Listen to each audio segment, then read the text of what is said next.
In today's lecture, I'm going to teach you how to draw the human eye. So the first thing I want to show you is I want to show you how the human eye works. So up to this point, we've drawn some eyes, except we still haven't really gone in depth with how the human eye works and what we're drawing. So first off, we're going to create a diagram of the human eyeball, and then we're going to layer on the human eyelid. So first off, we have the eyeball. So this circle I have drawn here is the sphere that makes up my eyeball. Next, what we have is we have what's called the iris. The iris is the colored part of the eye. So I'm going to go ahead and draw a circle in, like so. And that's going to make up my iris. The next part of the eye is the pupil. So the pupil is a hole in the eye. Now, the reason why there's a hole in your eye is because this is where the light comes in and hits the back of your eyeball and basically tells your brain what to see. Now, a lot of you are probably familiar with this, but if you're not, that's why I want to go over it. Now, the iris is a muscle. The iris opens and closes the pupil, and the pupil can get bigger or smaller. So the larger the pupil, the more light it's going to be letting in, and the smaller the pupil, the less light it's going to be letting in. Now, pupils can be all different types of colors, irises can be all different types of colors. They can be anywhere from green to blue to brown, sometimes gray. They can have little hints of gold in there. There's all different types of irises. This other part of the eyeball is called the white of the eyeball. Another thing to understand is that the iris is generally flat on the eyeball and sometimes even indented. And so that might cause a little bit of a shadow on this top side. If the light is coming down from the top, it's going to cause a little bit of shadow on this top side because it's indented. So if we have a look at our eyeball from a side view, what we'd see is we'd see a ball, but the front of it would be cut flat like so. And that could possibly be barely indenting in. And then we have the hole for our pupil, which then comes into our eyeball. And that's why the pupil appears to be black, is because you're looking into basically a cave, and no light is going into that cave, at least hardly any light at all. The only light that's coming in is being focused by the lens in front of your eye, so it's hitting a small spot in the back of your eye. So now that we have our eyeball drawn, the next thing we need to add is the eyelids. So the eyelids are basically just pieces of skin that are laid across the top of our eyeball. And then it comes up like so. And we don't have the top of the eyelid all the way back here where the round part of the ball is. We have it about halfway in. So that would be the top of our eyelid, like so. And then we have the bottom eyelid. So the bottom eyelid can come around like so. So you have to imagine like the skin is wrapping around the ball when you're drawing your eyelids. And then you're going to have a little bit of a bottom eyelid. You don't have to make it this prominent, but just for demonstration purposes, I'm going to draw that in really strong. Another thing to note is the top eyelid will overlap the bottom eyelid right over here. Then we have what's called the tear duct. So this area right here, that's the tear duct, and that's where your tears come from. All right, now let's go over a couple of different eye shapes, because a lot of the times people will teach you how to draw eyes, but it's a very generic type of eye, and there are actually lots of different eye shapes, and it's what makes somebody look like themselves is that their eye is shaped the way it is. So the first type of eye shape we're going to go over is called the almond eye shape. So the almond eye shape is basically shaped like an almond. So if we add in the tear duct, then the eye part of it is just going to be basically shaped like so. Very much like an almond. And then we can go ahead and draw in our iris and our pupil. And then we can add in our eyelid. A lot of the time, the eyelid on the bottom is just going to be shadow, and there's not really going to be a hard line like there is on the top. So there's our almond-shaped eye. Another type of eye shape is the round eye. So the round eye is going to be very similar to the almond shape, except the bottom part of it is going to be different. So we come over like so, just like we did with our almond-shaped eye. But rather than just coming down like this and making an almond shape, it's actually going to swoop down a bit more. So it's going to start off like the almond shape, but then it's going to come down a little bit more like so. And then we're going to go ahead and add in our iris and then our pupil. Then we can add in our tear duct. And then we're going to go ahead and add in the eyelid.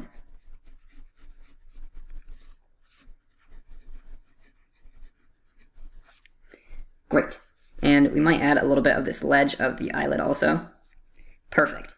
Next, let's go ahead and move on to the eye. That's called the hooded eye. Now, the hooded eye is basically can be like the rounded eye or the almond eye. It doesn't really matter. The hooded eye is just what happens with the brow. So, for example, if we go ahead and draw an almond-shaped eye, like so, and then we can go ahead and draw the iris and the pupil. And now, before we draw in that eyelid on the top, what we want to do is we want to shape the brow. And rather than the brow being way up here, it actually sags down over the eye. And so you don't get to see very much of that top eyelid. So it's going to start right about down here, and then it's going to sag over the eye like so. And then we're going to come all the way over and around, and then we can go ahead and add the eyelid on these edges where we can barely see it. And we can also add a little bit of shadow in underneath there, like so. And we can add this bottom eyelid in. I'm going to enlarge my iris just a little bit. Add a bottom eyelid to that ledge. All right, perfect. So that's called the hooded eye. It's just where the top of the brow hangs down and sags over the eyelid. Next, let's go over what's called the upturned eye. So the upturned eye is very often used when Disney animators are creating girl characters. And what it is it's basically just the eye at a slanted angle. So some people actually do have this type of eye. So it's going to come up like so, and then it's going to come down like so. But you'll see it's kind of similar to the almond eye. The only difference is that rather than the line going straight through it horizontally, now it's going through at a vertical line. So now we can go ahead and add in our pupil. We can add in our iris and then our pupil. Perfect. And then we'll go ahead and add in our eyelid on the top. And we can add in our eyelid on the bottom. Now, the last one I want to go over is called the monolid eye. So it's going to be very similar to the almond eye and the upturned eye. It's sort of a mix between the two. So let's go ahead and get started.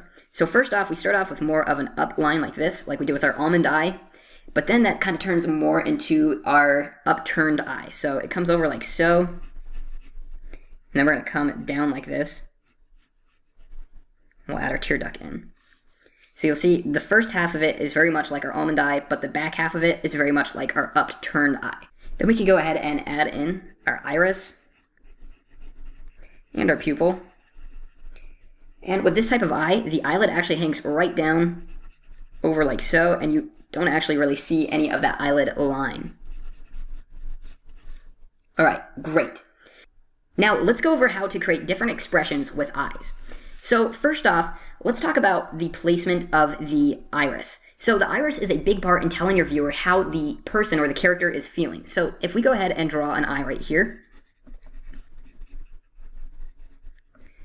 and we put our iris right here in the middle, and we have it covered just a little bit by the top eyelid and not really at all by the bottom eyelid, the character is going to look very neutral. If we have it come down even covered a little bit by the bottom eyelid, it'll still look pretty neutral. As long as the top and the bottom of the iris are covered, your character will look pretty neutral and it won't look very surprised or anything like that. But let's say we want our character to look surprised or scared. Well, what we can do is we can lift the top eyelid a little bit higher. But the main thing that you want to do to make them look scared or surprised is you need to show the white of the eye or the top part of the iris with your eyelid. So we're going to bring our iris down like so we can see a little bit of that top area. And we can go ahead and add in our pupil. But now our eye looks scared or even excited. Now, what if you wanted your eye to look really tired and droopy? Well, basically what you would do is you would go ahead and drop this eyelid much more past the top of your iris. So let's go ahead and draw that in. So it would come in sort of like so, and then we'd see a lot more of the actual eyelid itself. Then we can go ahead and draw on the bottom eyelid. And then we can go ahead and draw on the iris, and the top half of it is going to be covered. But that gives us the illusion that our person is very tired or exhausted. We can also draw sort of some lines underneath here to exaggerate the wrinkles underneath the eye. Now, we can also change the expression of the eye with the eyebrows. So, for example, with this eye right here, if I want to go ahead and add in an eyebrow, and I really put it towards a down angle and really close to my eye here, and I'll even have some of my brow come down over my eyelid, like so. And I'll go ahead and finish adding that eye in. I'll add in the hairs. Well, now that eye looks really angry. With this eye over here, we can go ahead and make it look even more surprised by adding a very uplifted eye. So we're going to bring the eyebrow really high. And this might be a little exaggerated, but that's okay. There's a very famous artist named Norman Rockwell, and he was very famous for exaggerating how high up his character's eyebrows went, and that made his paintings look much better is because of that exaggeration. So now we can go ahead and add in the hair on that eyebrow. We can also show a lot more of the eyelid because it's being stretched out as it's lifted. And then with this eye right here, we can go ahead and make that look much more docile if we just add in a straight eyebrow. Just like so. And then we can go ahead and add in the hair on that eyebrow. Alright, that brings us to the end of this lecture. So in this lecture, you learned how the eyeball works. So first off, we have the eyeball itself, which is also known as the white of the eye. Then we have the iris, which is the colored muscle of the eye, which pulls open the pupil. And the pupil, as we saw here in this side diagram, is just a hole in the eyeball, and it lets light into the actual inside, or the cavernous part of the eyeball, so that your eye can pick up the signal and send it to your brain. So really that black there is just a hole. Then we learned how to add in our eyelids and how it's basically just skin wrapped around the ball itself. Then we learned that we need to add a tear duct in there. And then after we learned how the eyeball works, we learned how there are different shapes of eyes. Then we learned how to create different expressions with our eyes by how much of the iris we show and the shape of the eyelid. We also learned that by shaping and positioning our eyebrows in the correct positions can create different expressions also. I really hope you learned something from this lecture.